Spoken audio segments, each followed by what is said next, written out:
Bueno, ahora sí, muy buenos días de nuevo. Bienvenidos a nuestra última clase. No es la última, es decir, sí, el último día de clase más bien, porque recuerden que tenemos en la tarde a las 2 de nuevo nuestra última sesión ahí sí. Bueno, entonces bienvenidos. Hoy 10 de julio a las 8:07 de la mañana. Entonces empezamos nuestra sesión y vamos a hablar un poco de la ley de habeas data. Vamos a hablar pautas para trabajar en el call center. Vamos a hablar de la seguridad de la información al trabajar en un call center, el telemarketing, lo importante que es, y el entrenamiento comercial del producto. ¿Mm?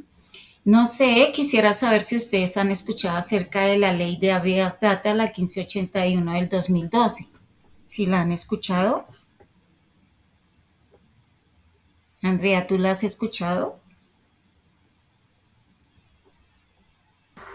Sí, señora, la de protección de datos personales. Muy bien, sí, señora, exactamente. Jenny, ¿tú la has escuchado? ¿La habías escuchado antes? Jason.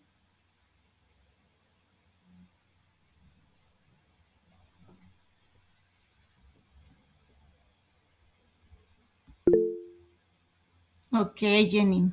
Entonces, vamos a hablar de un tema, pues, ya conocido de pronto por ustedes un poco más, y eso está bien, porque nos facilita un poco más las cosas. Digamos que ya vamos a comprender más de lo que estemos hablando y vamos a profundizar un poquito más, ¿cierto?, en el tema. Entonces, la protección de datos, como tal, el habeas data, ¿cierto? Y pues como siempre, quisiera que me pudieran ayudar a leer. Vamos a socializar entre todos. Y bueno, pues en este caso, Andrea y yo, porque sé que Jenny y Jason, pues bueno, creo que no han solucionado lo del micrófono, ¿cierto? Entonces, Andrea, ¿me ayudas? Sí, señora. El habeas data es el derecho que tienen todas las personas a conocer, actualizar y rectificar las informaciones que se hayan recogido sobre ellas en bancos de datos y en archivos de entidades públicas y privadas. Muy bien. Entonces, esta ley de la habeas data es el que le asegura al cliente o le respalda más bien en el tratamiento de los datos en una organización, ¿cierto? En una entidad privada, ¿sí? O pública, como dice ahí. Entonces le asegura que él tenga acceso a su información, ¿sí? Que el usuario tenga acceso a su información. Le asegura también que la puede actualizar, que la puede cambiar, y le asegura que si él desea retirarse de esa plataforma, retirar sus datos, lo puede hacer también, ¿sí? Entonces eso es importante que podamos comprender de qué se trata realmente la ley. Dice, es así como dentro de este concepto los ciudadanos tienen varios derechos y beneficios. ¿No? Entonces, según las estipulaciones del decreto 1377 del 2013, o sea, el 2013, que reglamenta parcialmente la ley de habeas data. Los derechos del ciudadano dueño de la información se constituyen en 7 ítems resumidos así. Entonces vamos a mirar 7 ítems. Y bueno, Andrea, tú lees dos, yo leo dos y así sucesivamente. Entonces lees estos dos, por favor. Los titulares de la información tienen derecho a encontrar de manera ágil y sencilla la información suministrada por ellos y que se encuentra bajo la administración de otros. Los ciudadanos podrán consultar de manera gratuita sus datos personales, al menos una vez al mes, y cada vez que se generen cambios en las políticas de tratamiento de estos. Muy bien. Entonces era lo que les estaba diciendo, ¿no? Ellos tienen derecho a encontrar de manera ágil y sencilla la información que ellos mismos suministraron a estas entidades, ¿sí? Ellos deben tener el acceso rápido y directo a esos datos. ¿Mm? Y también ellos pueden consultar de manera gratuita, ¿sí? Los datos personales y si desean pueden cambiarlos, actualizarlos o si desean quitarlos de esa plataforma lo pueden hacer. Entonces dice, en caso de no recordar haberse inscrito en una base de datos, el dueño de la información podrá solicitar una prueba de la autorización inicial por la que fue inscrito.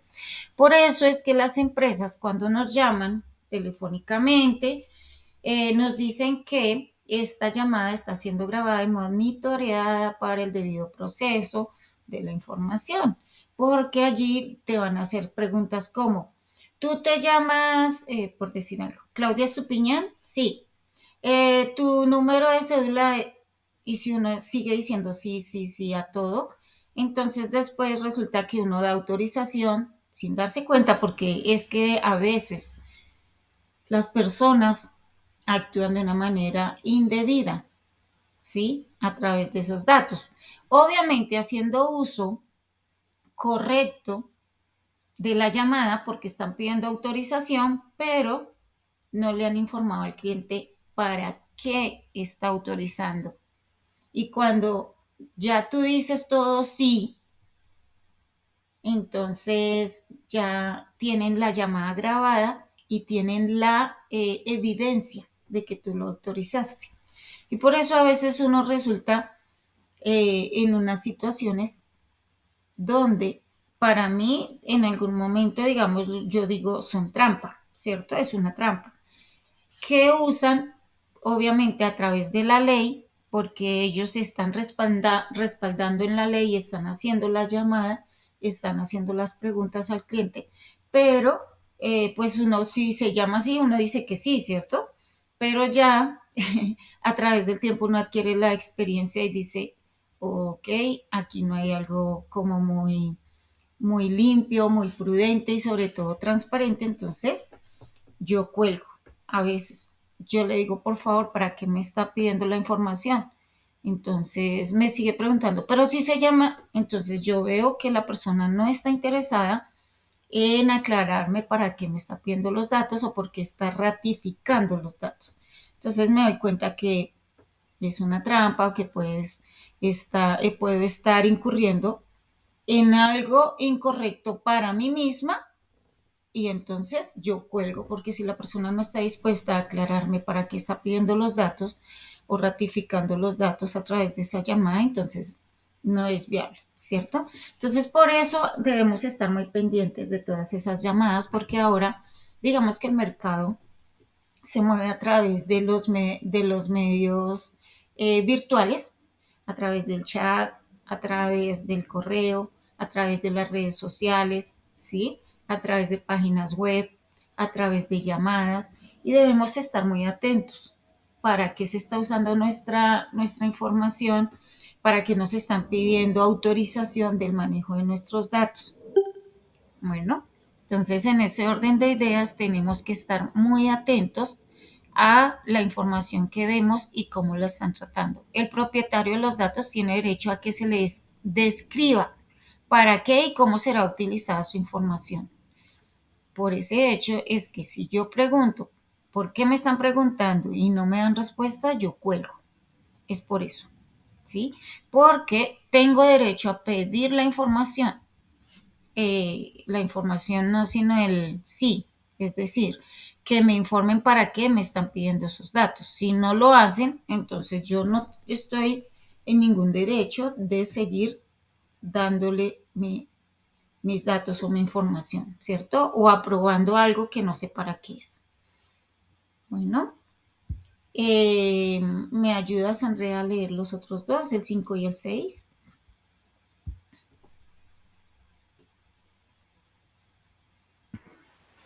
También se tendrá derecho a la actualización, rectificación y supresión cuando el titular lo considere conveniente, en cualquier momento, con sus propósitos o cuando el responsable por dicha información haya podido advertirlo para satisfacer los propósitos del tratamiento.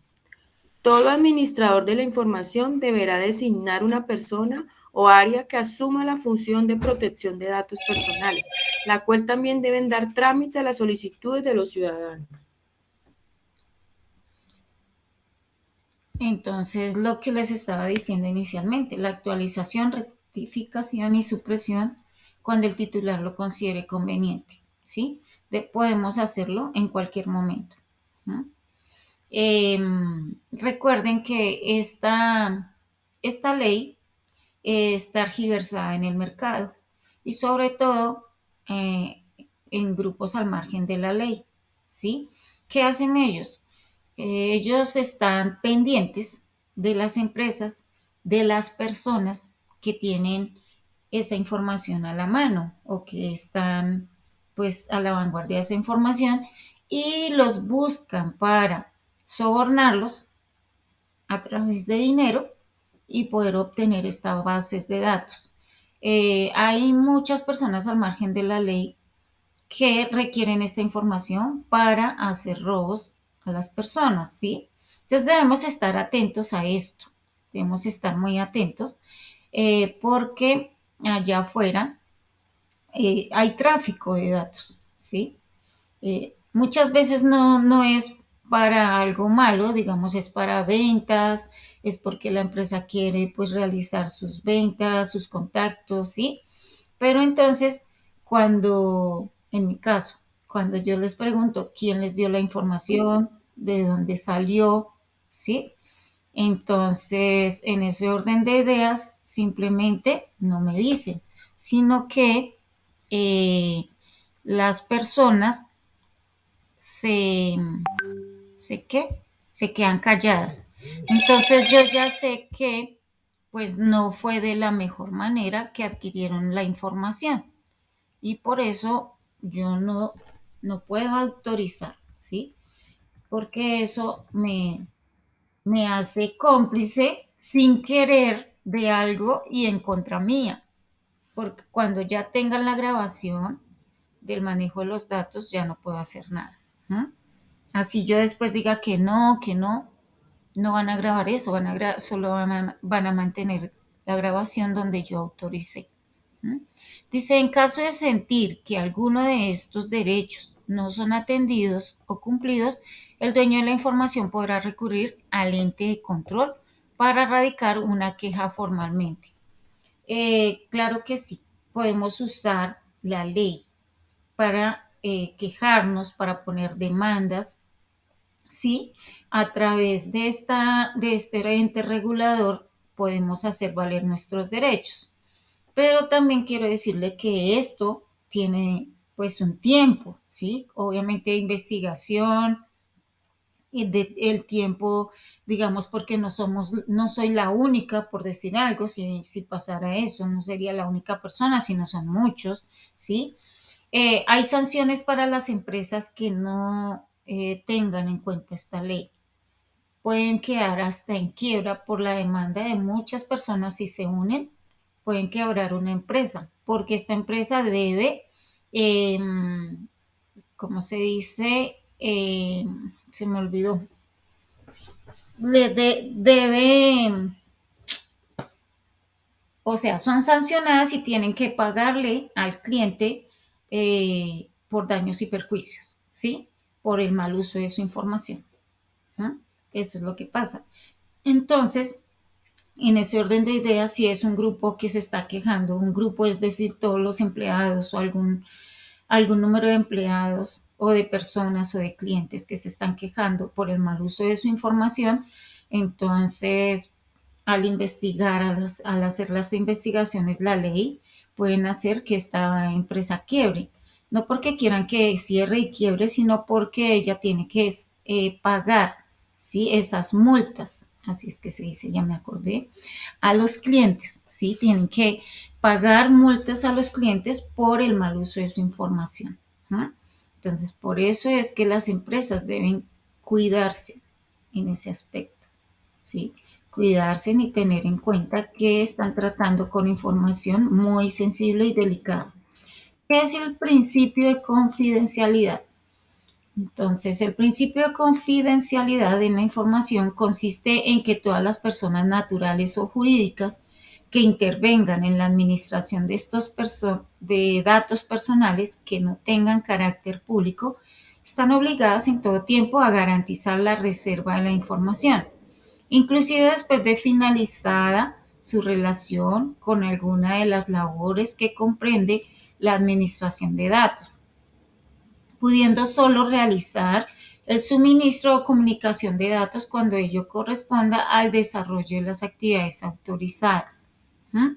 Entonces, por ejemplo, el principio de confidencialidad a través de profesionales, como el médico, el psicólogo, ¿cierto? El abogado. Ellos reciben información de primera mano de sus clientes. Y puede ser que su cliente sea culpable. Puede ser que su cliente eh, le haya que transmitido la información correcta y ellos sepan que su cliente es culpable, que su cliente erró, que hizo algo mal, ¿cierto? Que debe ante la ley, eh, debe declarar, pero si el cliente no quiere, ellos no pueden hacer nada.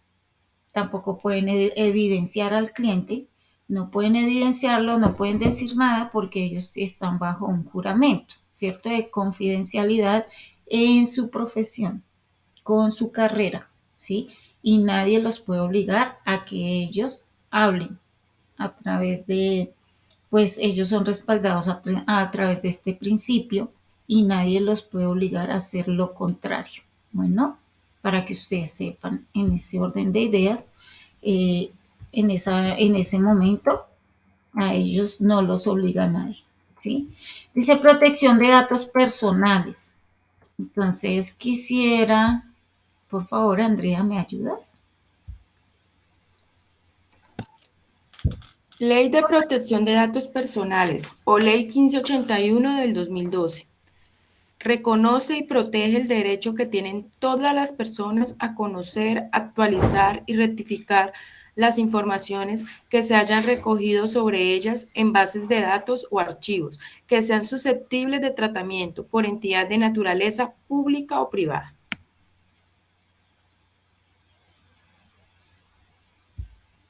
Muy bien. Entonces, pues es reconocer, ¿no? La ley reconoce que todas las personas tienen derecho a actualizar, rectificar, ¿cierto? Su información en cualquier momento en la base de datos que esté, ¿sí? Y hasta puede, pues, suprimirla, es decir, quitarla de ahí. ¿No? Y está en todo el derecho.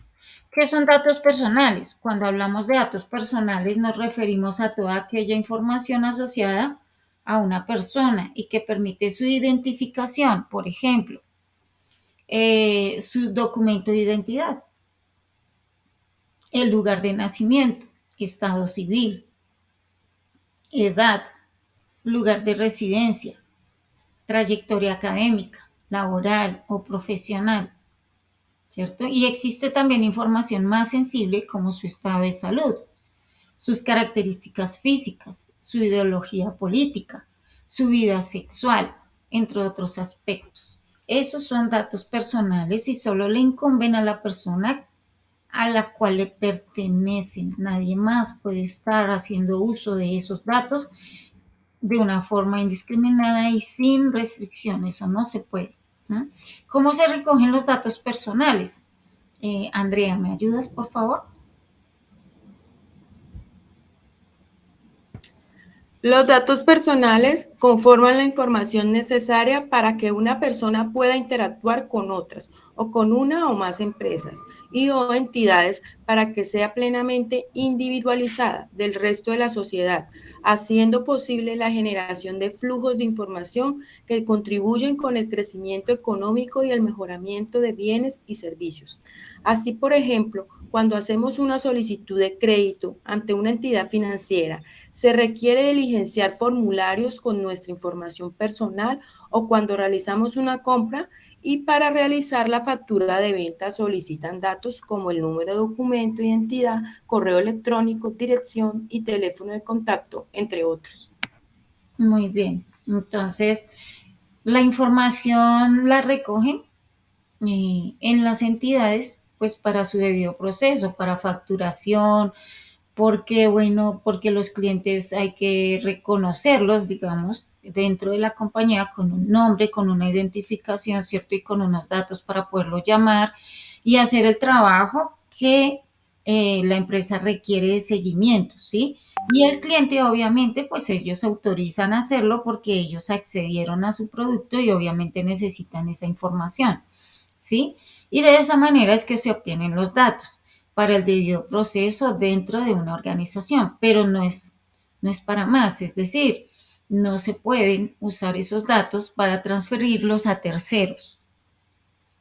Sabemos que allá afuera hasta entidades muy serias están vendiendo las bases de datos. ¿Por qué? ¿Por qué? No sé. Digamos, no sé por qué lo hacen. Si saben la ley, no tengo ni idea. Por eso a veces resultamos, pues en otras entidades tal vez no sea para cosas, digamos, graves o delitos, ¿cierto? Que incurran en la ley, pero igual es incómodo y es molesto, ¿cierto?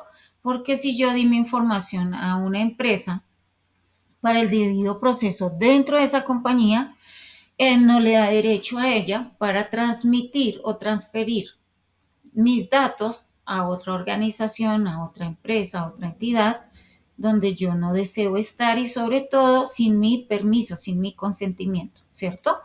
A pesar de que no sea con objetivos delictivos, igual no se debe hacer.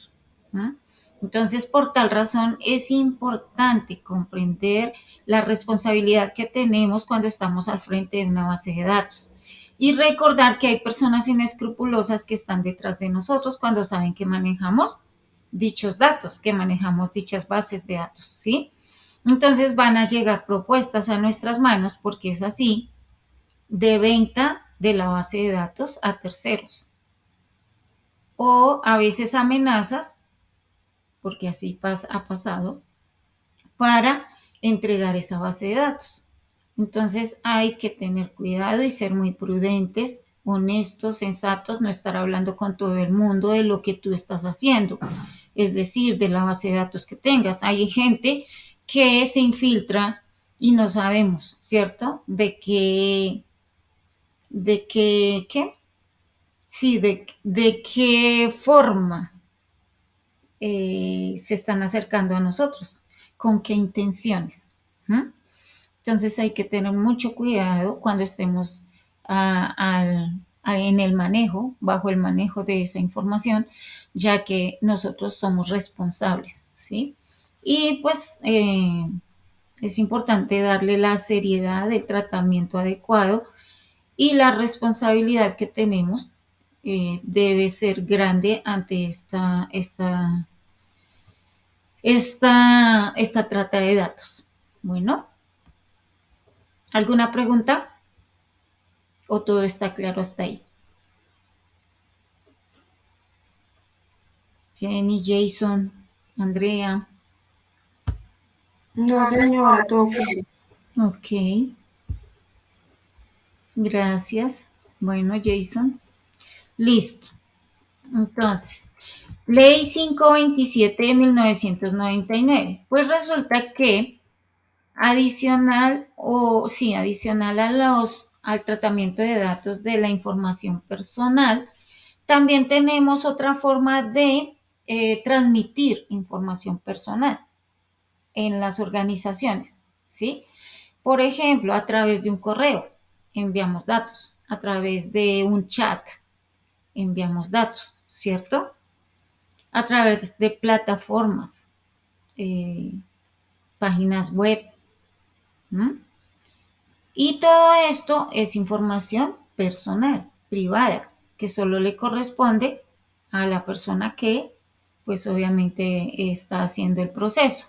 Entonces, la Ley 527 de 1999 define y reglamenta el acceso y uso de los mensajes de datos, del comercio electrónico y de las firmas digitales.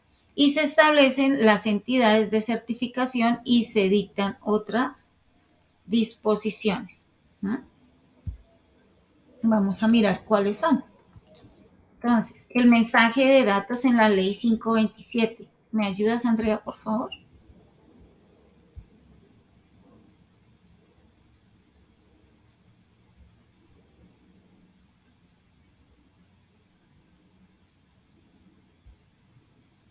Ok. Dice mensaje de datos. La información generada, enviada, recibida, almacenada o comunicada por medios electrónicos, ópticos o similares, como pudieran ser, entre otros, el intercambio electrónico de datos, EDI, Internet, el correo electrónico, el telegrama, el telefax, el telex, ¿cierto? Entonces esa ley 527 cubre todos estos mensajes de datos a través de estas herramientas. ¿No?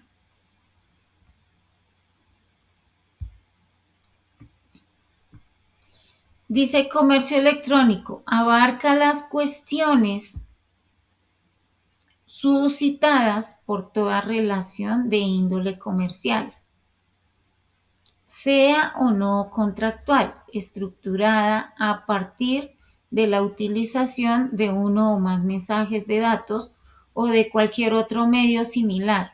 Las relaciones de índole comercial comprenden, sin limitarse a ellas, las siguientes operaciones.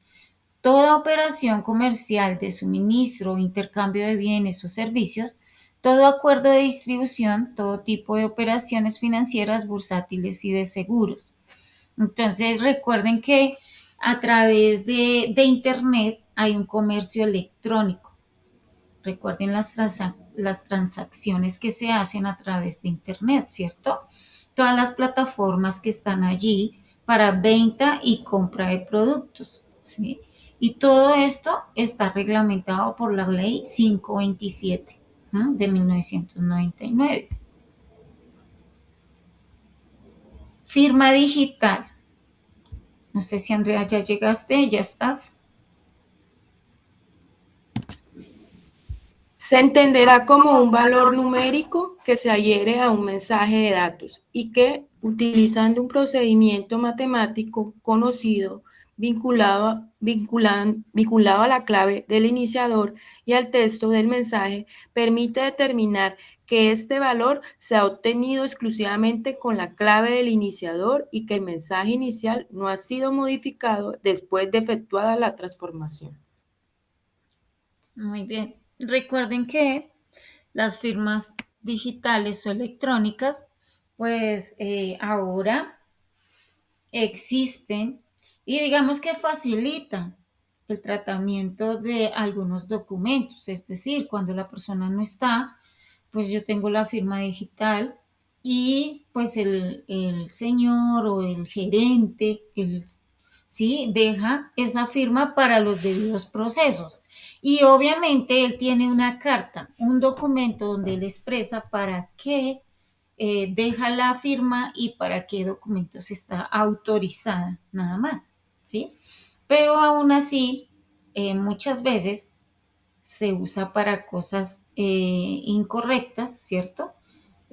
Para procesos indebidos y es ahí donde hay que estar muy atentos.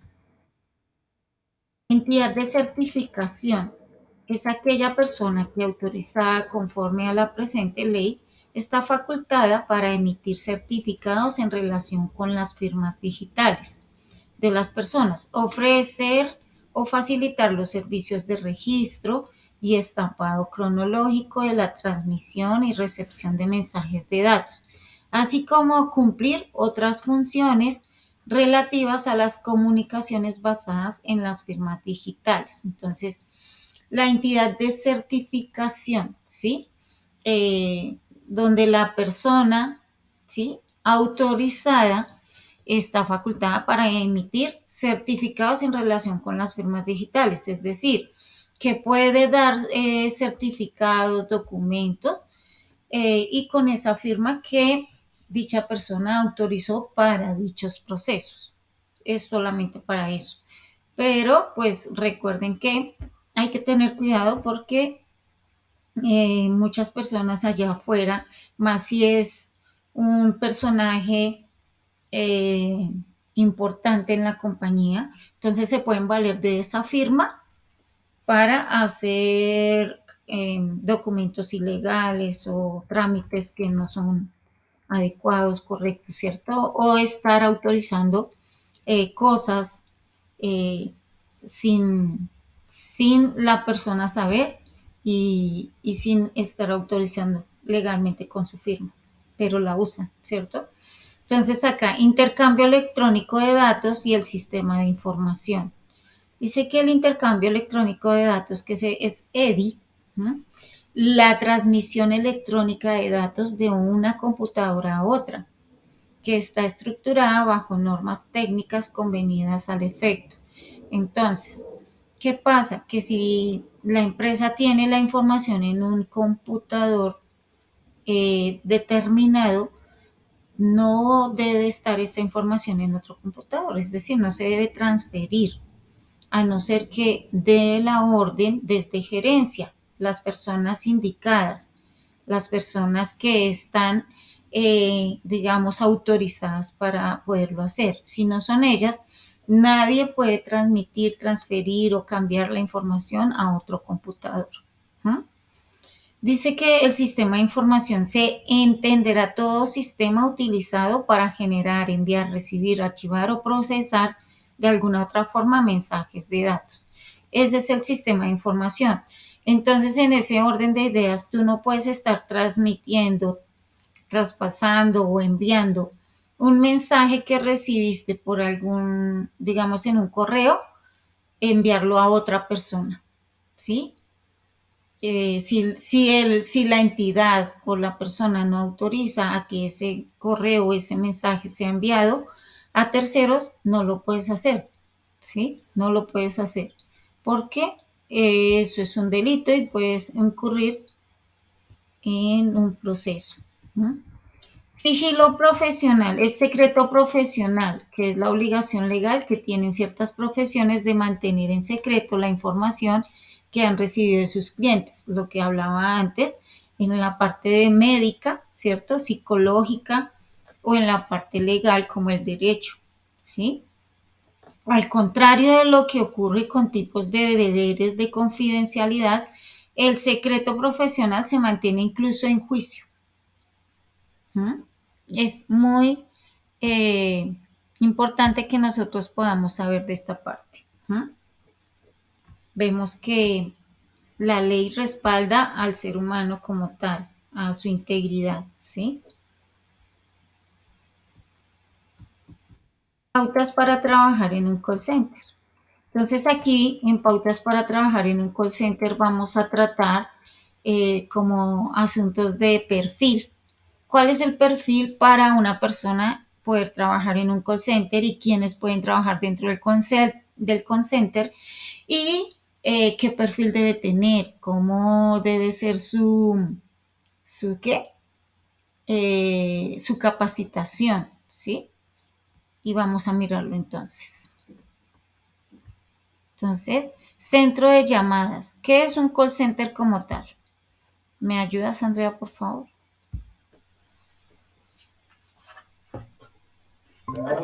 Conocido en inglés como call center, es una área donde agentes, asesores, supervisores o ejecutivos especialmente entrenados realizan o reciben llamadas de clientes externos o internos, socios comerciales, compañías asociadas u entre otros. Muy bien, entonces un centro de llamadas, ¿cierto? Se llama call center según en inglés, ¿cierto? Pero es un centro de llamadas así. ¿No? Entonces es un lugar donde hay muchas personas en pro de un objetivo. Puede ser de ventas, atención al cliente, promociones, hacer conocer un producto, o sea, el marketing, ¿sí? Como tal. Pero en ese orden de ideas, dentro de ese grupo hay varios rangos, supervisores, asesores, ejecutivos. ¿No? Entonces, ellos están trabajando todos juntos en pro de un objetivo dentro de una compañía. ¿Y cuáles son las tecnologías utilizadas en un call center? La infraestructura telefónica, sabemos que a través de ellas es que reciben y envían o hacen llamadas más bien. Infraestructura de datos, donde por medio de los cuales también contactan las personas, envían mensajes, ¿cierto? Correos. Distribuidor de llamadas entrantes. Es donde entran todas las llamadas para servicio al cliente, para producto, es decir, para ventas, ¿cierto? Asesoramiento. La preventa es el cuidado que hay que tener con los clientes, el seguimiento, ¿sí? Y toda esta parte se reciben en un lugar específico y de ahí se distribuyen a las diferentes áreas de la compañía. ¿Mm? Ese es el distribuidor de llamadas entrantes. El sistema de respuestas interactivas de voz es, por ejemplo, los chatbots, ¿sí? Donde ya hay un robot, ¿sí? Que contesta las llamadas, te envía o te manda a la extensión o a la línea indicada, te da la información, ¿cierto? Todo esto. Eh, ¿Qué más hay? Y el grabador de llamadas, que es obviamente es muy importante porque es ahí donde todas las personas que dan permiso de la trata de sus datos, pues dejan grabadas ese sí, esa autorización para que sus datos sean tratados, ¿cierto? Estructuras de un call center. Entonces, como les decía, pues hay unos supervisores, unos coordinadores y unos agentes especializados dentro de ese call center. ¿Quiénes pueden trabajar en un call center? Entonces vamos a mirar quiénes pueden trabajar en un call center. Por favor, me ayudas, Andrea, a leer esta parte.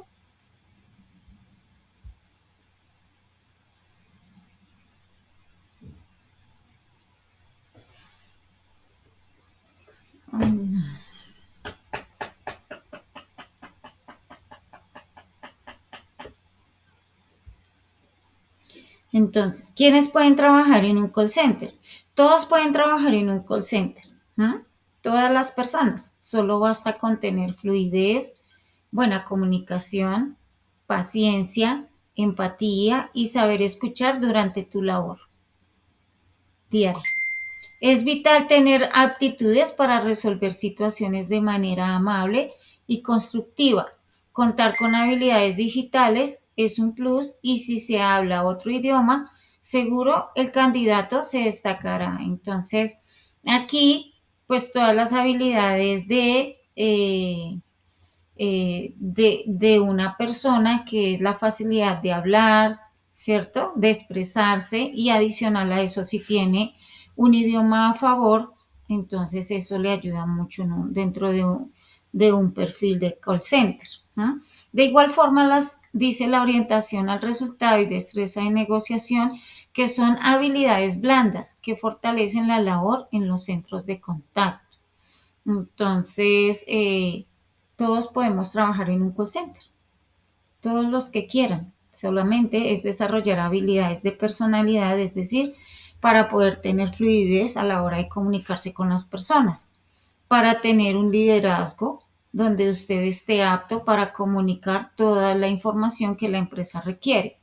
Dice, el sector de call center es uno de los más inclusivos de la economía, abierto a recibir personal sin importar la edad o nivel académico del aspirante. Entonces, desde un bachiller puede aspirar a trabajar dentro de un call center y pues ahora como los chicos digamos que aprenden rápidamente un idioma, entonces eso les ayuda demasiado. ¿No? Perfiles que se requieren para trabajar en un call center. Dice, con o sin experiencia laboral podrás acceder a un trabajo en call center. Se afirma que los estudiantes y bachilleres son perfiles atractivos, pues hay una buena disposición al aprendizaje y al iniciar sus carreras laborales tienen motivación para construir bases y desarrollar una buena labor. Los tecnólogos y técnicos profesionales son otros perfiles atractivos para este tipo de personas. Entonces, yo les decía que los bachilleres, ¿sí? Y es verdad, o sea, las personas que acaban de salir del colegio, ellas pueden acceder a un trabajo en call center. ¿No? Los técnicos pueden acceder a un call center. Y sobre todo, pues los bachilleres, por ejemplo, ellos lo hacen para adquirir experiencia laboral en algún ámbito de su vida, porque eso le ayuda a más adelante poder aspirar a otro trabajo o en otra empresa, ¿sí? Entonces es importante esto. Les voy a mostrar un video que habla de la ley de habeas data para complementar la información que ya les vimos, que ya estudiamos, y en ese orden de ideas, pues dejar un poco más claro lo que significa la ley de habeas data con la entidad que la respalda. Bueno, entonces para ello voy a cerrar mi cámara y mi micrófono.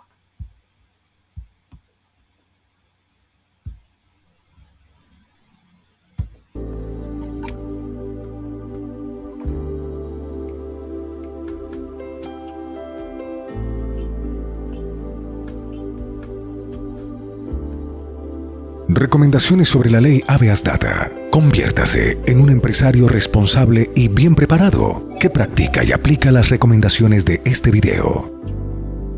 Conozca algunas recomendaciones sobre la ley habeas data, pero antes recuerde que un empresario responsable cumple a cabalidad con los mandatos legales. Pero, ¿qué es habeas data? Es la protección de datos personales. La ley de habeas data es el derecho fundamental que tiene toda persona para conocer, actualizar, rectificar aquella información que se relacione con ella o él y que se recopile o almacene en base de datos. También se debe permitir que en cualquier momento se pueda eliminar la información sobre la cual se ha dado consentimiento. Asimismo, eliminar datos erróneos. Artículo 15 de la Constitución Política de Colombia, desarrollado por la Ley 1266 de 2008. Consulte la Ley 1581 de 2012 y el Decreto 1377 de 2013. ¿Quiénes participan en el proceso de protección de datos? Observa un ejemplo que ilustra a los distintos actores que intervienen en el proceso de habeas data. Un ciudadano adquiere un producto o servicio en un establecimiento de comercio y autoriza expresamente para que se informe su comportamiento crediticio a las centrales de riesgo. Luego, el ciudadano se dirige a un banco y solicita un crédito.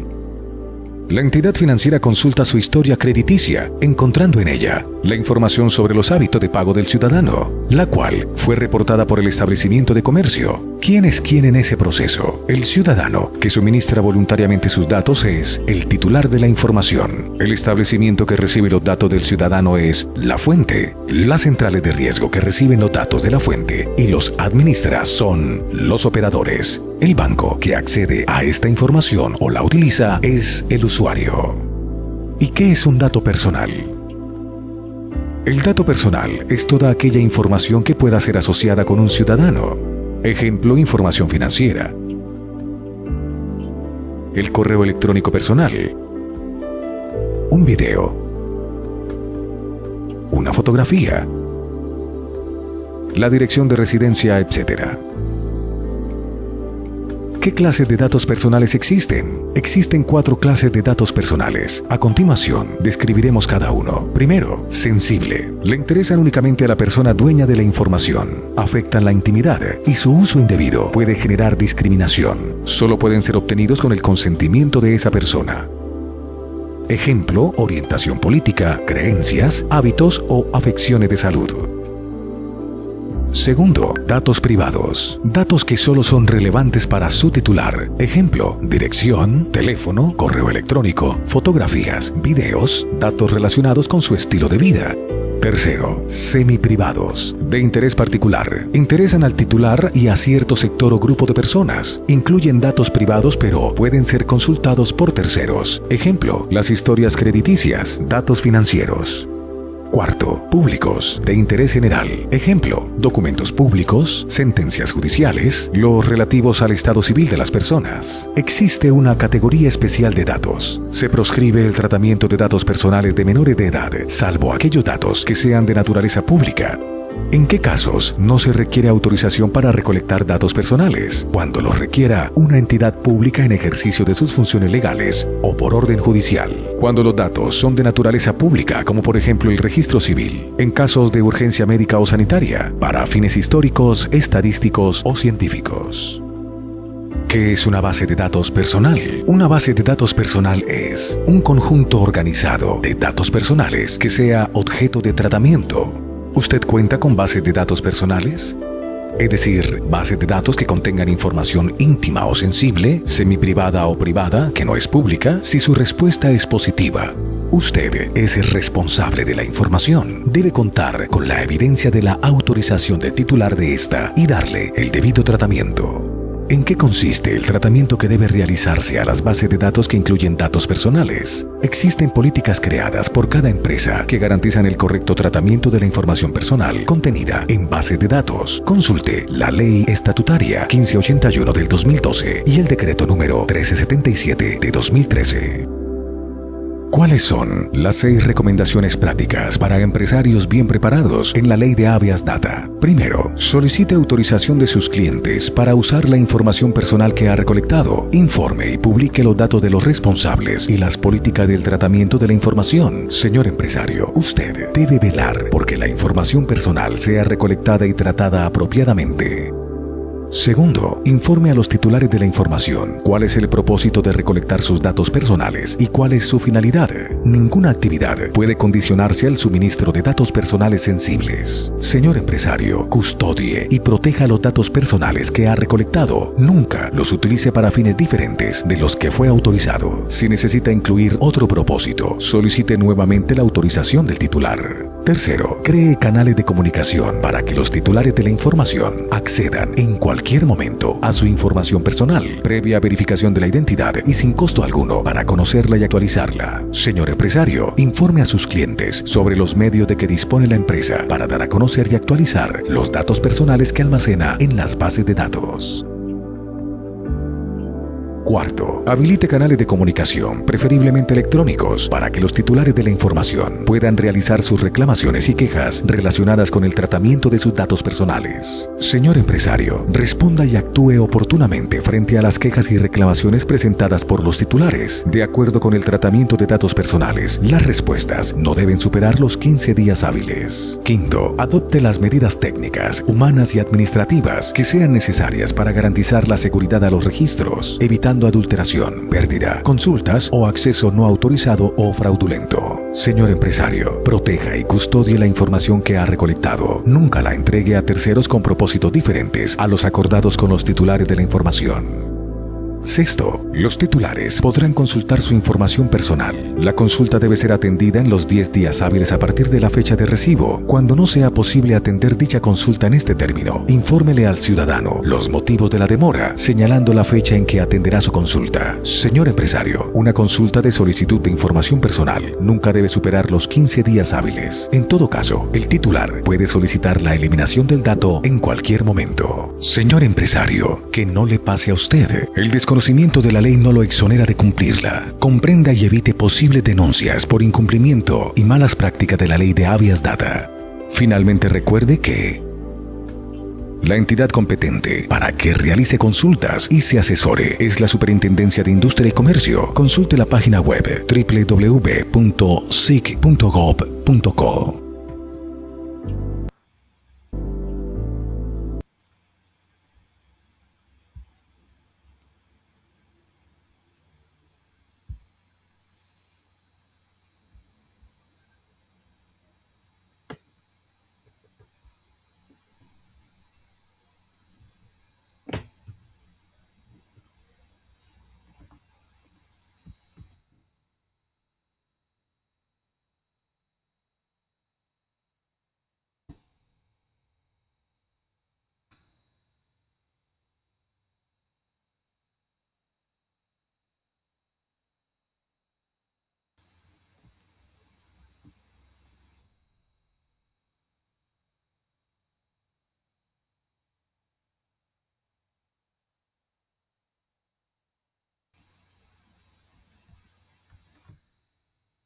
Bueno, ¿alguna pregunta con respecto al video o todo está claro?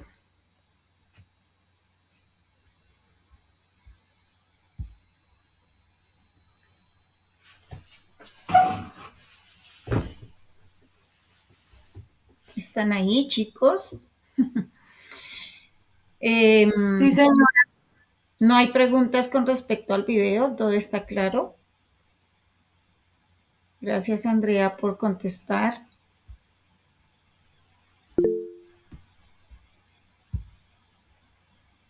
Ok, Jenny, gracias. Bueno, entonces vamos a ver la seguridad de la información al trabajar en un call center, ¿sí? Nos hablan que los datos de los consumidores se han convertido en un objetivo de los ciberataques. Y era lo que estábamos hablando, ¿cierto? La seguridad de la información al trabajar en un call center es importante. En el caso de nosotros, o bueno, de ustedes, si van a trabajar dentro de un call center, es importante comprender que tienen una gran responsabilidad ante las bases de datos que se les entregue en sus manos. Por eso los call centers se curan en salud, digamos, y ellos ponen muchas restricciones al colaborador, al trabajador, para poder acceder a las herramientas del call center. Obviamente hay unos protocolos de entrada donde usted no puede entrar celular, no puede entrar ningún medio tecnológico a la sala donde va a ejercer su labor, ¿cierto? Entonces, es por eso, porque el call center o la empresa, sí, el call center, obviamente tiene que cuidar de estos datos, de esta información y cuidar a sus clientes de cualquier eh, robo virtual, ¿sí? A través de los medios electrónicos. ¿Mm? Entonces vamos a leer esta parte. Si Andrea me puedes ayudar a leer, si estás disponible, por favor.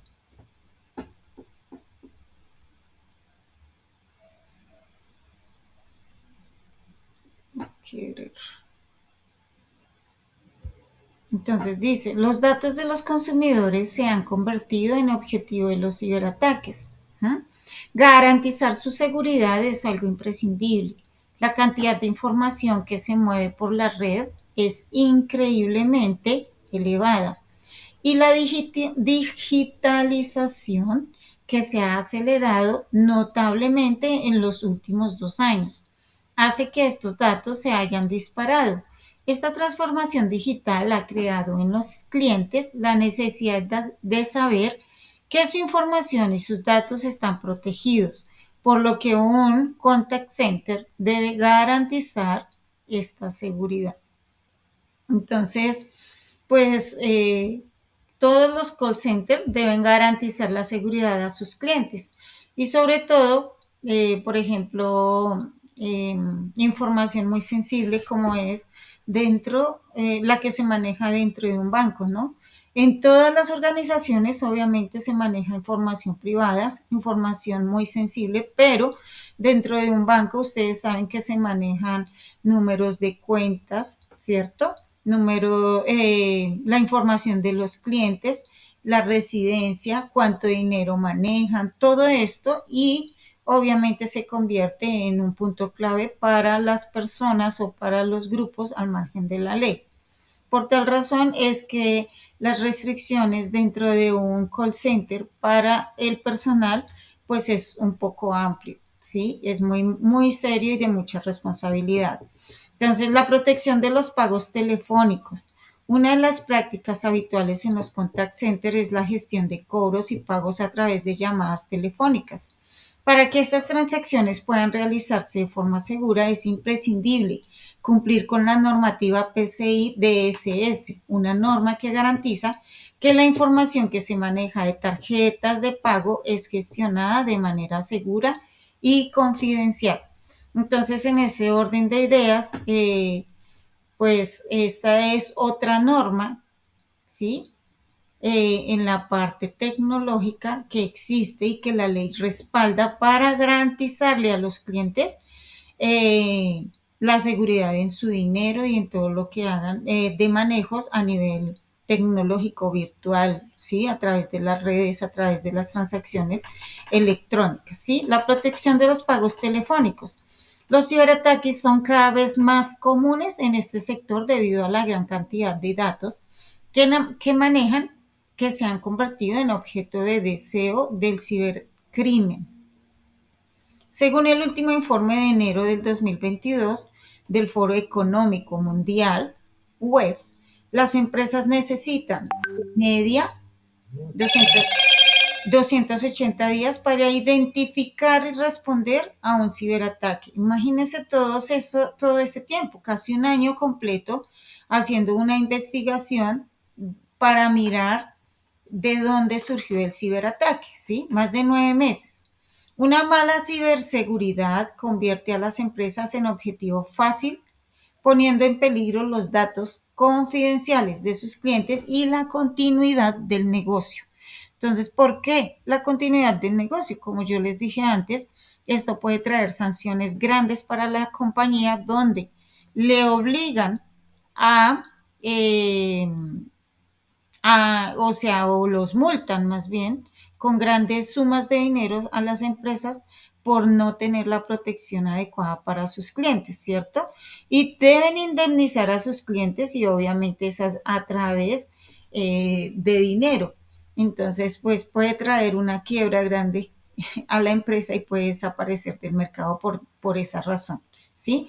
Por eso es importante que las grandes empresas puedan estar protegidas. De que, pues obviamente se genera un alto costo en estas empresas, ¿cierto? Al contratar una empresa o empresas que puedan garantizar la seguridad de los clientes, pero es mejor porque la empresa se está curando, ¿sí? En salud, como dicen por ahí, y está garantizándole a sus clientes el debido proceso con sus datos y con su información personal, ¿no?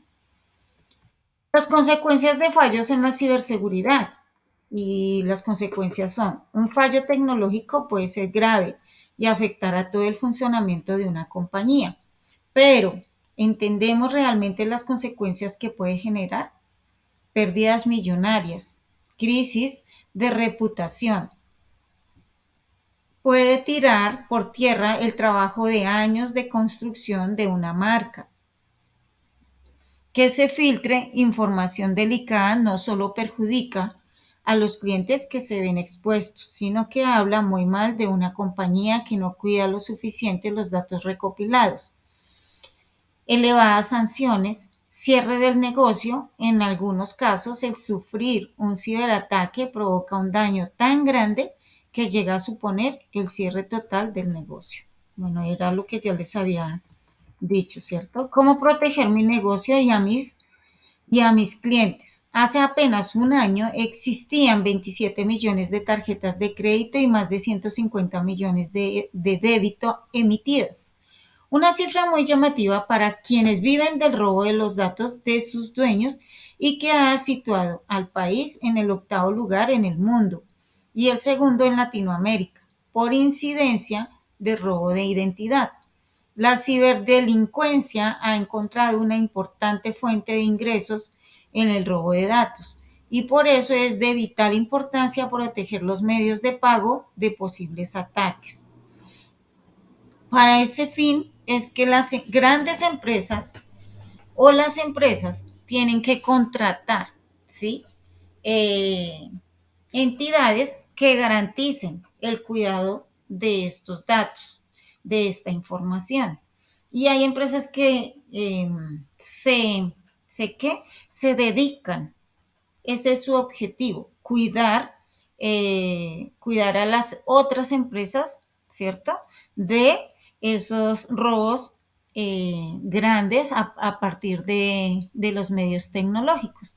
Entonces, por eso decía antes que cuesta mucho, sí, cuesta mucho el contratar estas compañías, pero garantizan al cliente su seguridad en todo aspecto y adicional a eso le garantizan a la compañía éxito en el mercado, la confianza de los clientes y un buen desempeño a través de sus ventas. ¿Por qué? Pues porque le dan confianza al cliente. Cuando eso no sucede, pues van a venir consecuencias graves como las que ya se han hablado anteriormente. ¿Cómo proteger mi negocio y a mis clientes? La normativa PCI DSS antes mencionada es un estándar de seguridad que tiene como objetivo reducir el fraude relacionado con las tarjetas de crédito e incrementar la seguridad de los datos que intervienen en las transacciones online.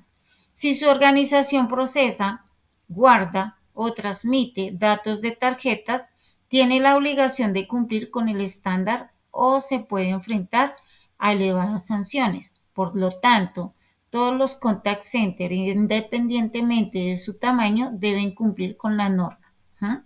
Entonces, todos, y pues la idea es que ustedes también cuando vayan a entrar a una compañía puedan también estudiar la compañía en la que van a entrar. Muchas veces por el afán entramos a compañías de pronto que no tienen todo reglamentado, que hay cosas que de pronto están actuando de una forma irregular bajo la ley, ¿cierto? Según la ley. Y eso obviamente me va a perjudicar porque yo voy a estar involucrado en algunas cosas que no quiero, ¿sí? O que tal vez por el dinero tenga que acceder a hacer algunos movimientos incorrectos que perjudican mi vida laboral y mi vida también de credibilidad ante laboralmente, mejor dicho. Entonces es importante. Dice, la certificación PCI DSS es una certificación con validez internacional y avalada por todas las marcas. Marcas Visa, Mastercard, JCB, Discover y American Express. Acá nos hablan, dice, ¿por qué escribir un guión de ventas? Y pues bueno, a través de esta semana hemos hablado de los guiones que son importantes y sobre todo porque las empresas a través de estos guiones, digamos que enfocan su objetivo, si es de venta, si es de conocer un producto, si es de hacer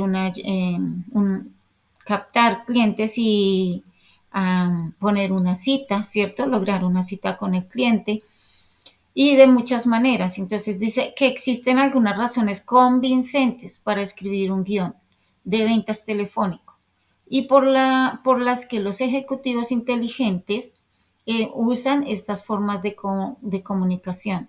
Construye confianza.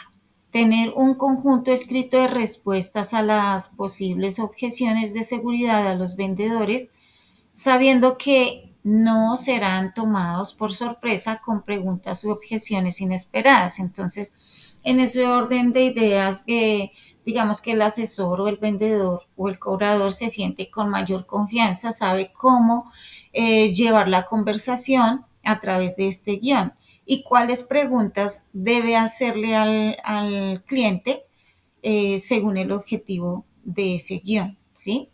Y asimismo, entonces van conociendo los clientes sus necesidades y pueden ayudarle a que pueda pues lograr comprar o ¿sí? llegar al objetivo de obtener su producto.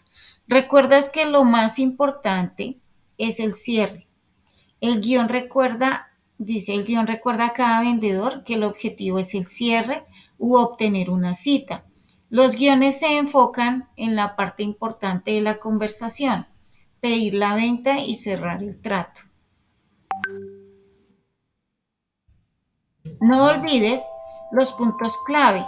Cuando cuentas con un guión de ventas, puedes recordar los puntos clave de las características del producto que fácilmente se pueden pasar por alto si solo confías en tu memoria. Por eso es importante los guiones, porque ahí recuerdas todo lo que tienes que hacer con respecto a la venta de un producto cuando estás tratando con el cliente. Entonces tú debes estar muy bien preparado, tener el guión ahí dispuesto, las preguntas posibles que le puedes hacer al cliente y también las respuestas posibles que tienes para posibles preguntas que el cliente te haga, ¿sí? Entonces es importante los guiones, claro que sí, es importante estar capacitándote, investigando sobre los productos y sobre la empresa, claro que sí. Eso te ayuda a tener una mayor seguridad en lo que estás haciendo con el cliente en cuanto a ventas, ¿cierto? Mejora las habilidades de ventas. El guión ayuda a mejorar las habilidades de ventas porque ofrece un marco principal de la presentación de ventas, lo cual libera intelecto para manejar más hábilmente los aspectos matizados de un proceso de ventas. Pasos para escribir un guión de ventas. Entonces dice que para escribir un buen guión de ventas telefónico se debe tener en cuenta o sí una estructura general. Entonces aumentar la curiosidad. ¿Quién es este? ¿Por qué debería importarme? Dar contexto, solicitar permiso para continuar, hacer preguntas. Debes conocer las necesidades de los clientes potenciales y definir si encajan. Obviamente, porque si tú estás perdiendo el tiempo con un cliente que jamás te va a comprar, pues estás perdiendo el tiempo, ¿cierto? Obtener información, descubre la sensibilidad al precio, el cronograma de decisiones, etcétera. ¿Mm? Entonces, decide tu propósito u objetivo. Dice que deseas hacer una venta, concertar una cita, establecer relaciones con los clientes, renovar tu contrato u obtener una referencia. Cuando establezcas contacto, debes perseguir un objetivo correcto. Entonces, no llamamos a los clientes solamente por llamarlos o sin objetivos, ¿sí? Sino que debemos estar muy pendientes de cuál es el objetivo que yo persigo. Si es una venta, si es tal vez un seguimiento al cliente, ¿cierto? Porque para que haga recompra. ¿Mm?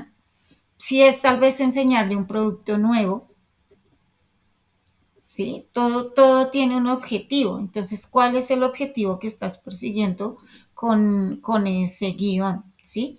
Registra las objeciones y elabora respuestas significativas para el cliente.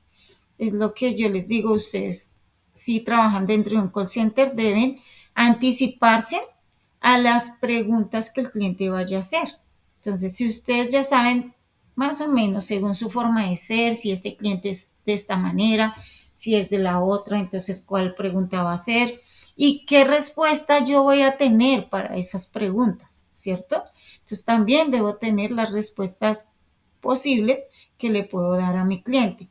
Registra las objeciones y elabora respuestas significativas para el cliente. Finalmente, debes enumerar todas las objeciones que los clientes te puedan plantear y usar tus beneficios para superarlas.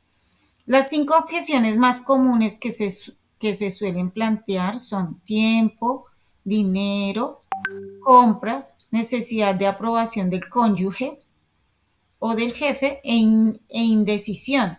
¿Mm? Da una salida efectiva a cada una de ellas. Debes estar preparado con esas objeciones.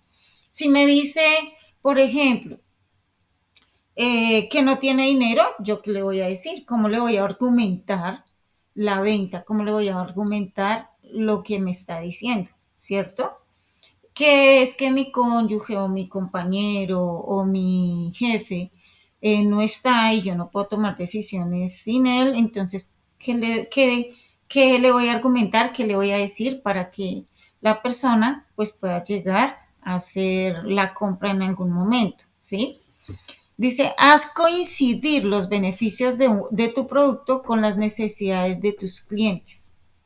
Visualiza a tu cliente ideal y afina su perspectiva, necesidades y deseos en relación con las características y beneficios de tu producto o servicio.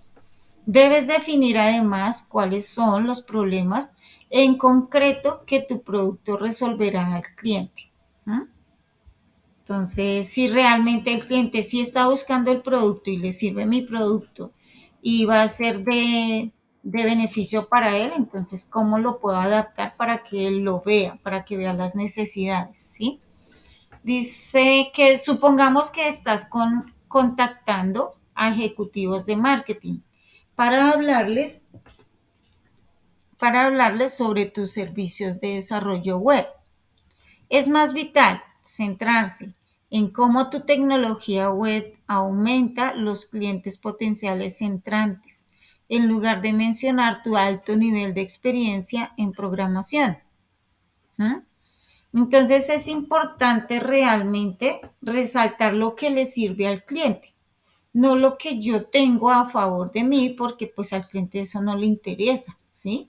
Realmente a él le interesa es suplir sus propias necesidades y a mí me interesa resaltar lo que va a ser el producto en él para que él vea el beneficio.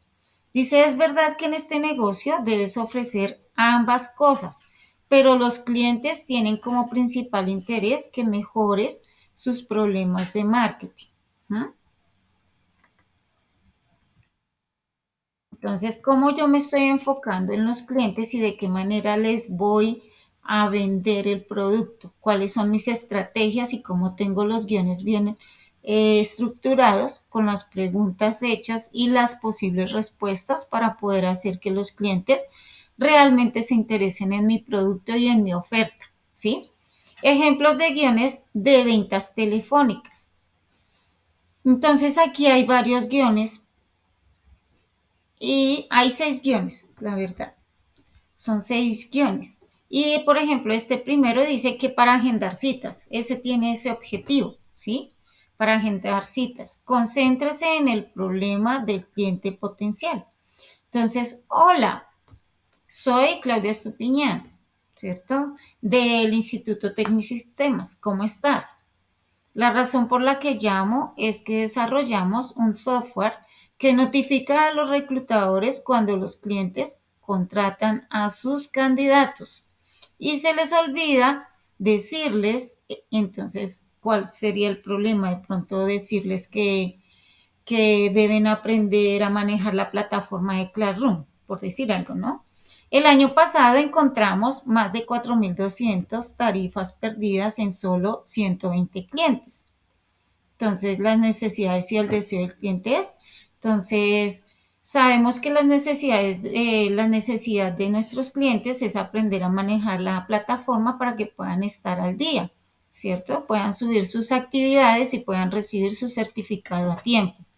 Me encantaría establecer un horario para que hables con nuestro director de cuentas, don José, porque creo que podemos identificar los candidatos que no fueron cobrados. Tienes 20 minutos, entonces el 15 de julio, ¿sí? Tienes 20 minutos el 15 de julio o qué tal el 17 de julio. ¿Cuál de los 2 días te sirve más? ¿Mm?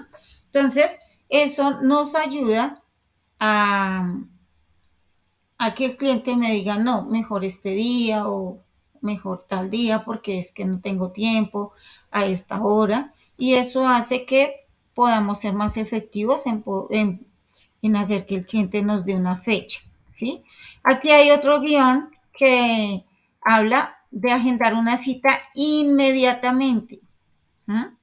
Dice que podemos apartar 20 minutos la próxima semana para hablar más. El prospecto dice que envíe un correo electrónico para colgar el teléfono. Entonces el prospecto me dice, ay, me hace un favor, me envía a este correo, ¿cierto? A tal correo la información para yo poder colgar, ¿cierto?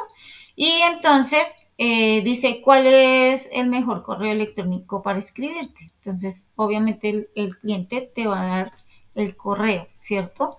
Genial, te enviaré un correo electrónico e incluiré algunos momentos posibles, solo para enviarlo en horarios razonables.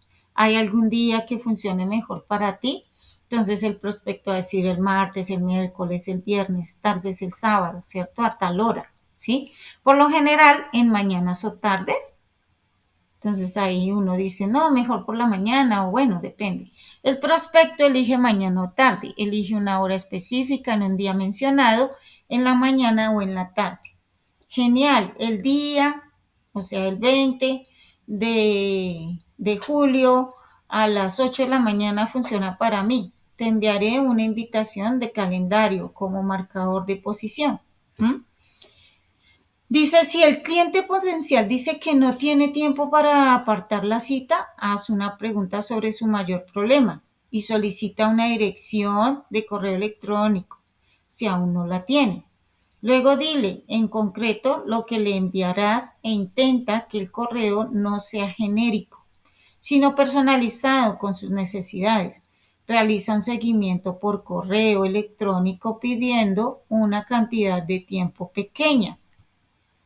Entonces ese es un correo, un guión telefónico para agendar una cita inmediatamente. Y este es un guión telefónico donde dice que utiliza la curiosidad de los prospectos, es decir, donde tú le sacas la información de lo que más le gusta, de lo que quiere, ¿cierto? Entonces el vendedor le dice, hola Naomi, soy Ian de la compañía ACME, ¿cómo estás? El prospecto le dice, estoy bien, ¿qué puedo hacer por ti, Ian?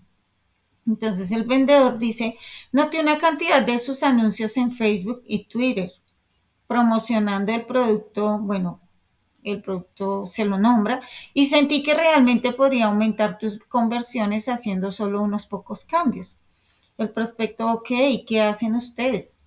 El vendedor, trabajamos con empresas de comercio electrónico como Harris para administrar campañas publicitarias en redes sociales. De hecho, después de solo un mes de trabajar con Harris, por cada 1,000 gastados, obtienes un aumento del 30% en las conversiones. El prospecto entonces se queda como pensando y el vendedor le dice, me encantaría conocer más acerca de tus campañas publicitarias, Naomi, y compartir ideas que nos han funcionado realmente bien. Podemos encontrar una venta de 15 minutos, perdón, una ventana de 15 minutos la próxima semana para una breve llamada. Esos son los guiones que utilizan los call centers, las empresas, ¿cierto? Para poder agendar citas, vender productos. Este guión de correo de voz usa una prueba social. ¿Mm? Dice, hola, soy, bueno, Claudia de la empresa Tecnisistemas, te llamo porque parece que tu organización le encanta enfocarse en un servicio al cliente honesto y superior.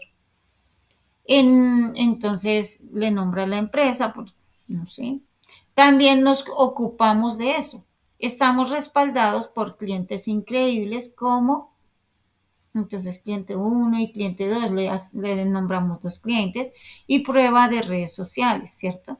Estas organizaciones generalmente ven, entonces le decimos los resultados que ven, teniendo en cuenta las necesidades de sus posibles clientes, tales como mayores ventas, ahorro de costos, etcétera, dentro del tiempo después de implementar su prueba con nosotros. Entonces, el nombre del prospecto. Me encantaría comunicarme con usted acerca de tus necesidades específicas y cómo se ven actualmente tus recursos. También tengo una sugerencia sobre cómo, entonces le doy el resultado. Llámeme al número tal si es conveniente para ti o también puedes responder al correo electrónico que te voy a enviar. ¿Sí? Gracias. Bueno, eso lleva pues una conversación con el cliente un poco más profunda, más detallada, obviamente, con preguntas. Guión con uso de información competitiva. Entonces vemos que hay muchos guiones, ¿sí? Con diferentes objetivos y estos son ejemplos que se han puesto aquí para que ustedes los conozcan de alguna manera. Y pues hay otros guiones diferentes también con diferentes objetivos, pero finalmente son guiones y que buscan un objetivo. Mi nombre es Jan Smith y trabajo con nombre de la empresa, ahí se nombra la empresa, ¿cierto? Somos un tipo de empresa, entonces le explicamos de qué se trata la empresa. Como parte de ese trabajo acabamos de completar un estudio de referencia en el que las empresas, entonces decimos, la industria a la que pertenecen califican a más de 350 proveedores importantes en aquellas áreas críticas para decidir con quién van a hacer negocios. Lo que hemos estado haciendo para presentarnos es compartir con algunos proveedores seleccionados detalles de la encuesta específicos para ti. ¿Cómo? Y entonces nombramos las compañías. Califica en 6 factores críticos de éxito. ¿Dónde se encuentra la competencia en relación con tu negocio y en qué áreas tendrán el mayor impacto en aumentar tu participación en tu billetera para que te enfoques en ellas? En general es lo que ofrecemos. Y si decides no continuar con esto más allá de esta primera reunión, al menos tendrás la información valiosa para tu negocio. ¿Tienes tiempo para establecer contacto el próximo miércoles o jueves? Entonces, casi siempre en estos guiones lo que hago yo con los estudiantes es que ellos son los que hacen los guiones, ¿cierto? En este caso, pues como, bueno, no tenemos el micrófono, no estamos, entonces la idea es, bueno, yo lo hice, pero pues suena obviamente lectura, lectura, lectura, pero la idea es hacerlo un poco más dinámico y que se sienta como cómo funcionan los guiones, ¿cierto? Dentro de una compañía. ¿No? Y este es un guión de agendamiento de demostración. Entonces, hola Kelly, mi nombre es Jacob y trabajo con, entonces nombro la empresa, la razón por la que llamo, hoy es para apartar una cita en tu calendario. Me di cuenta de que estabas contratando a 10 nuevos vendedores este trimestre. Varios de tus competidores están utilizando, entonces decimos que utilizan, ¿no? Para ayudar a sus equipos de desarrollo de ventas a asegurar más conversaciones con prospectos ideales y reservar más reuniones.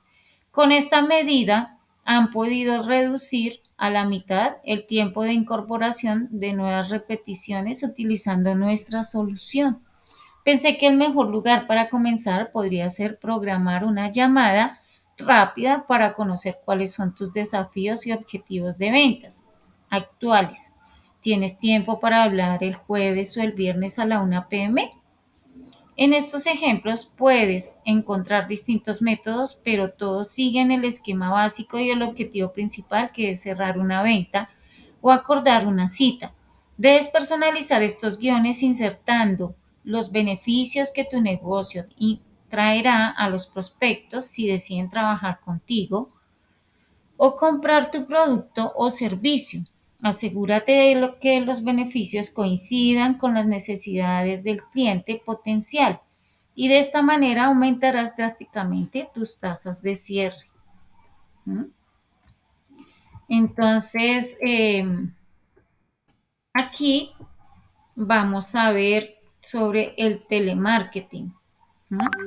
Y como su nombre lo indica, pues es publicidad que se hace a través de un teléfono, ¿cierto? Llamadas telefónicas a los clientes. Entonces vamos a mirar qué es telemarketing como tal. ¿No? Dice que es el proceso de generar nuevas posibilidades de negocio con clientes y potenciales clientes mediante el contacto telefónico.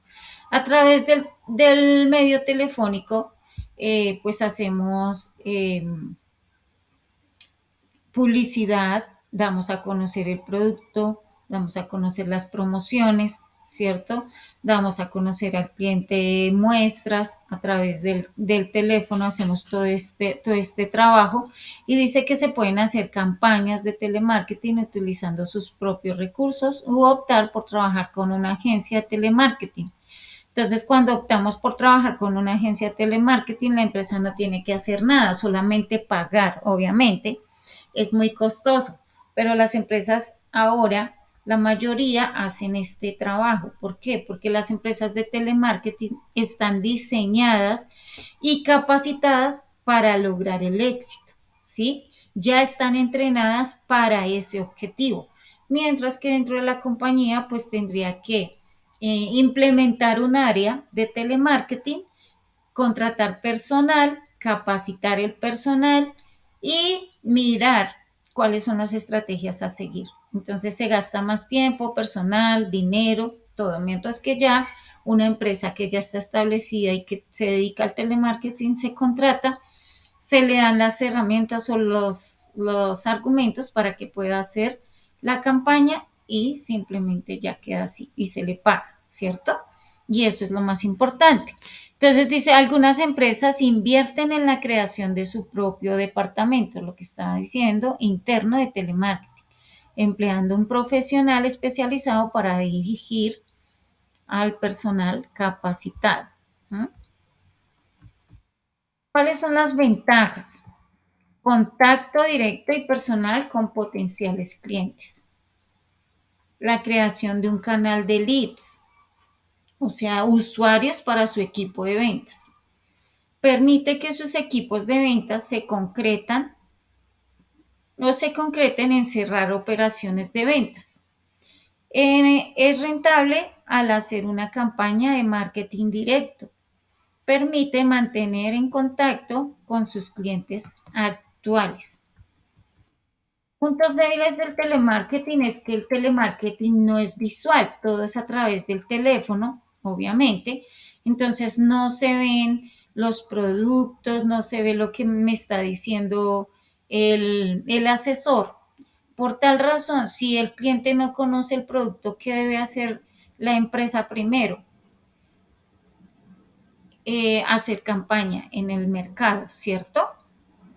Entonces, primero debe dar a conocer el producto a través de una campaña en el mercado donde el cliente sepa qué empresa es, cómo es el producto, qué características tiene, que tenga confianza en él. Y luego, ahí sí hacer el telemarketing, llamar y recordarle cuál es el producto y entonces el cliente ya va a tener una base de conocimiento sobre el producto para poder tomar decisiones, ¿cierto? Cuando no, porque el telemarketing obviamente es no visual, ¿sí? El alcance limitado que tiene el telemarketing es necesario definir de forma precisa el público. Entonces siempre hay que definir a qué público va el producto. Si yo tengo un producto para clientes mayores de 40 años, pues ese es mi público de 40 años en adelante. Si tengo un producto para clientes menores de 20 años, entonces de los 15 a los 20, entonces ese es mi público, ¿cierto? O tal vez sea por género, ¿cierto? O tal vez sea por profesión o por estratos. Solamente mi producto va dirigido al estrato 1 y 2 o al estrato 3, ¿cierto? Entonces depende, hay que definir a qué público va, a qué clase de clientes va.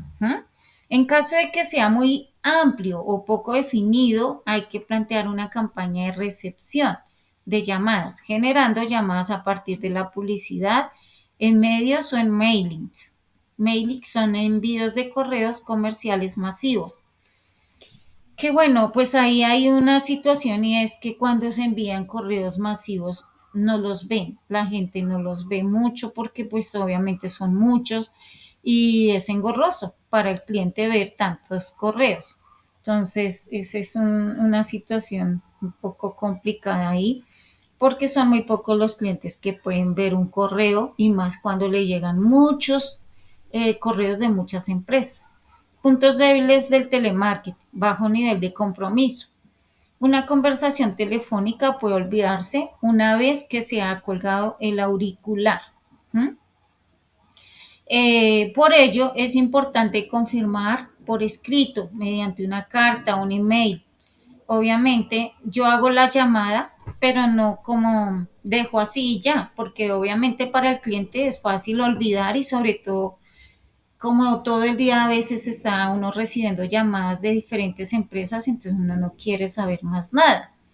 Entonces, ¿qué hay que hacer? Hacerle seguimiento y estar pendientes del cliente para que él sepa que somos de esa empresa, del producto que tal vez le interesa y cómo le vamos a hacer para que él pueda acceder al producto.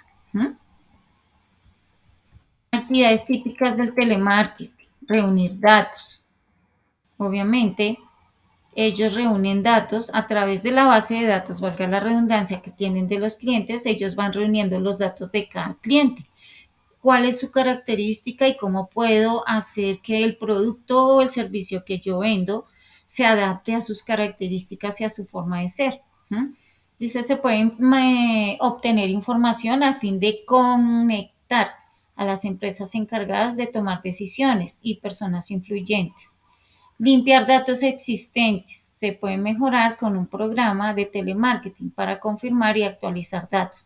Obviamente, si hay tengo una base de datos, pero en esa base de datos hay clientes que no les interesa mi producto, yo debo sacar esos clientes, porque eso me hace más fácil trabajar con los clientes que realmente necesitan mi producto y no con clientes que de pronto pues me van a quitar tiempo, pero no van a concretar ninguna venta dentro del ejercicio que estoy haciendo.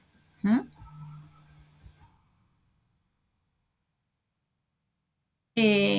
Actividades típicas del telemarketing. Entonces aquí habla del perfil de la empresa. Puede reunir información detallada sobre la estructura y la cultura de la empresa a la que apunta, incluyendo detalles como los procesos que implican o que aplican más bien en la toma de decisiones, sus actuales políticas de la compra y su tecnología actual. Entonces se debe conocer las políticas de la empresa, cómo está trabajando en el mercado, cómo son sus productos, ¿cierto? Generación de leads. Esta es una de las partes más difíciles del telemarketing, ya que se requiere un mayor esfuerzo por parte del equipo encargado de hacer las llamadas en frío a las campañas de prospección. Las llamadas en frío son llamadas a clientes que no conocen mi producto, que no conocen la empresa. Entonces es dar a conocer el producto y las políticas de la empresa a personas desconocidas totalmente que nunca han sido clientes ni nada. Entonces esas son las llamadas en frío. Debo romper el hielo con estos clientes. Y muchas veces pues no, digamos que esas llamadas en frío obviamente dan poco fruto a causa de eso, de que ellos no conocen el producto y pues obviamente no tienen confianza en la empresa ni en el producto porque no lo conocen y no saben que realmente es de buena calidad. ¿Mm? Entonces, en esas actividades también está la campaña de protección, que consiste en prospectar cargos que no te conocen y que ha esperado ser contactados por tu empresa para generar nuevas oportunidades de negocio utilizando mails o llamadas. Entonces, aquí hay empresas de pronto que han estado buscando el producto que yo tengo, han estado buscando empresas como la mía, pero yo no sé, o sea, no los conozco y ellos tampoco me conocen a mí, ¿sí? Entonces, estos son campañas de prospección, son campañas de prospección, está mal escrito ahí, ¿sí? Que consiste en prospectar cargos que no te conocen. Entonces, al prospectarlos, encontramos esos clientes que me estaban buscando y que son objetivo de venta para mí. ¿Mm? Y que pues ellos no se van a resistir porque están necesitando el producto desde hace tiempo, me están buscando. Auxiliar en la gestión de eventos. Es efectivo cuando se lo utiliza para hacer el seguimiento del mailings, que son envíos, inicial de la invitación y aumentar la cantidad de invitaciones. Si la empresa está organizada o organizando un evento para generar leads, como ser seminarios o talleres, puede usar el telemarketing para asegurarse de que las personas correctas hayan recibido y aceptado su invitación. Los leads son envíos de correos, ¿cierto? Entonces a esos envíos, a esos correos o en esos correos se envían invitaciones, ¿sí? Para talleres, seminarios, depende de lo que yo tenga en mi mente, el objetivo para ayudar a que esos clientes lleguen a la empresa y puedan pues conocer el producto o a veces ya lo conocen, entonces que puedan ser parte de los clientes fidelizados en la compañía. ¿Mm? Contacto con el cliente, un programa planeado de contacto telefónico periódico.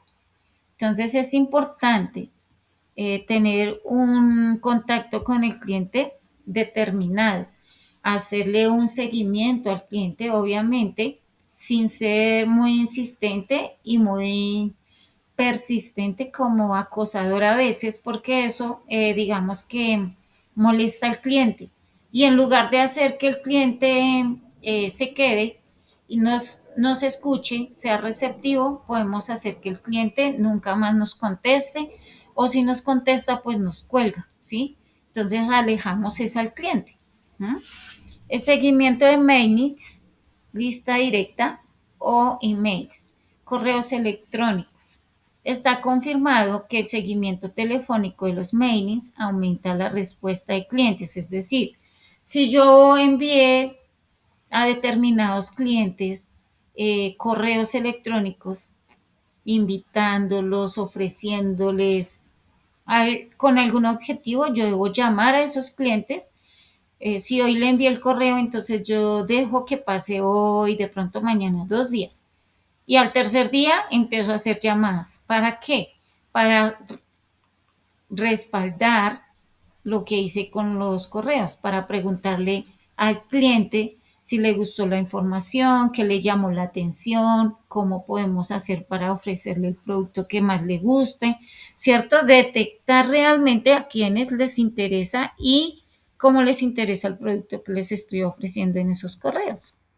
¿Mm? Entonces aquí nos hablan de actividades típicas del telemarketing, como es el manejo de respuestas. Se puede abarcar desde el registro de los datos de contacto y llamadas de seguimiento calificadas. Entonces esas llamadas de seguimiento son las que hacen que el cliente pues se quede y haga una inversión en la compañía a través del producto que estoy vendiendo. ¿Qué hace un buen telemarketing? Para las campañas de prospección se necesitará personas que tengan la habilidad de obtener una entrevista con potencial comercial. Entonces, en esas campañas, obviamente, son personas con habilidades comunicativas para lograr obtener esas entrevistas con los clientes, ¿sí? Para esto deben ser buenos oyentes y ser capaces de adoptar fácilmente su técnica de preguntas según cada conversación. Elementos claves para hacer un llamado exitoso. Primero es la presentación. En 30 segundos usted debe hacer que el cliente quiera quedarse en la llamada. En 30 segundos usted se presenta, le pide el dato de cómo se llama el cliente, se presenta, le presenta la empresa y le dice de qué se trata. Si en esos 30 segundos usted es capaz de hacer que el cliente se interese, pues ya tiene un cliente ganado. Las preguntas. Dice que las preguntas específicas pronto revelan un problema comercial que puede ser resuelto con sus productos o servicios. Descubra cuáles son las objeciones y supérelas, tratando de obtener un mayor nivel de compromiso de los clientes. ¿Mm? Pasos para una campaña de telemarketing, obviamente. Recuerden siempre que la planificación en todo momento en nuestra vida necesitamos una planificación. Hacer cómo lo vamos a hacer, planear cómo vamos a empezar y cómo vamos a terminar, obviamente, el proceso. Establecer objetivos, a dónde quiero llegar, con quién voy a trabajar, cuál es el objetivo, el cliente objetivo, de cuántos años o de qué características tienen estos clientes. Dice que conozca al público al que él se va a dirigir, obviamente, ¿cierto? Las características de esos clientes específicamente para poder tratarlos. Seleccione un equipo eficiente de telemarketing, obviamente, los compañeros que te van a acompañar en ese proceso. ¿Mm? Y medir el éxito es a través del trabajo que tú hagas, entonces pues vas indagando en los clientes si lo que están haciendo está bien o hay que mejorarlo. Hay que implementar una mejora en el proceso para que los clientes pues puedan entender mejor la campaña o la información que tú estás dando. Preparar el llamado guía, que es el guión y todas las preguntas y las posibles respuestas que tienes a lo que el cliente pues objete en el momento del contacto. ¿No? Dice, implemente una prueba. Entonces, si el cliente no conoce el producto, tú debes enviar una prueba o mirar cómo hacer que el cliente conozca el producto, ¿sí? Generar una estrategia donde el cliente va a conocer el producto y va a tomar decisiones de quedarse con él, de compra. ¿No? Entonces, sé que hablé mucho porque, bueno, pues no, ¿no qué? Como no tenía que, digamos, su colaboración, bueno, por sus condiciones, entonces tuve que hablar mucho, mucho. Pero quiero preguntarles si entendieron o si hay preguntas o si necesitan que nos devolvamos a algún lugar de la presentación para despejar dudas en algún punto específico. O todo está claro, lo entendieron.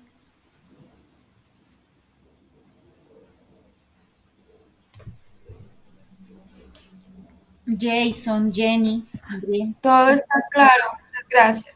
Con mucho gusto, Andrea, gracias a ti.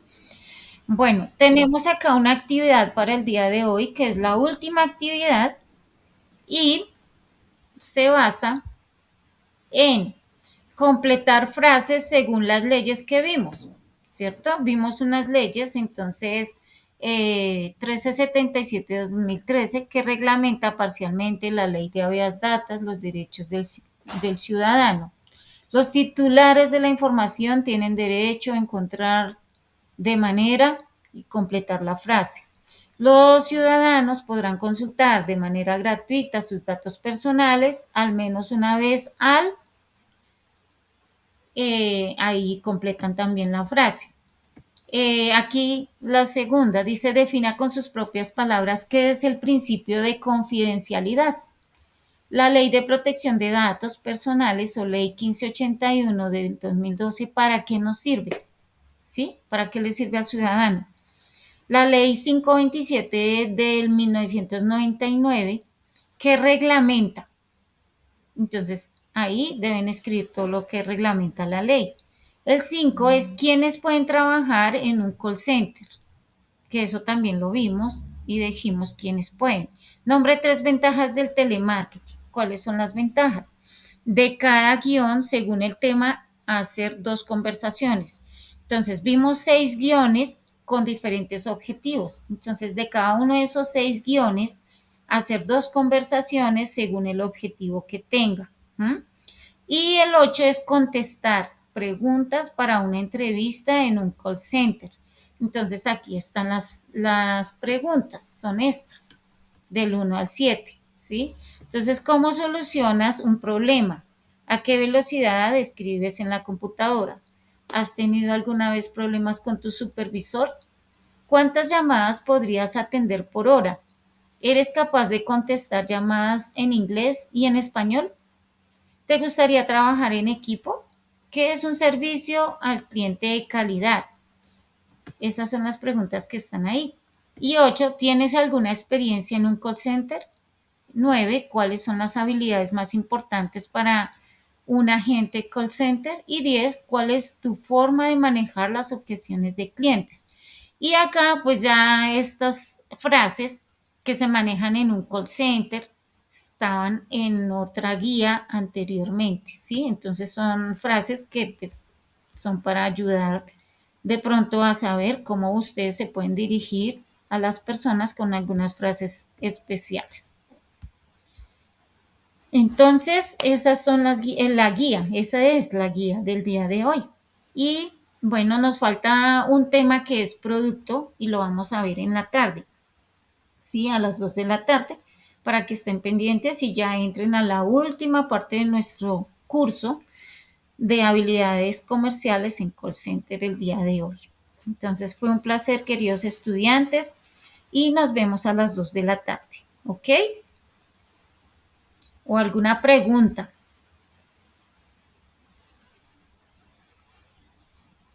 ¿Cuáles preguntas, Jenny? ¿Cuáles de todas? Espérate. Yo creo que son las últimas, me parece. Estas del 1 al... ¿Sí? Creo que es. Del 1 al 10. No. ¿O sí? No me acuerdo. Porque las otras son de call center, de lo que hemos visto hoy. Espérate a ver en cuál actividad, de cuál día. Vamos a mirar en las del 4. A ver si es en las del 4. Debe ser, no sé, no, en esta no es. Espera.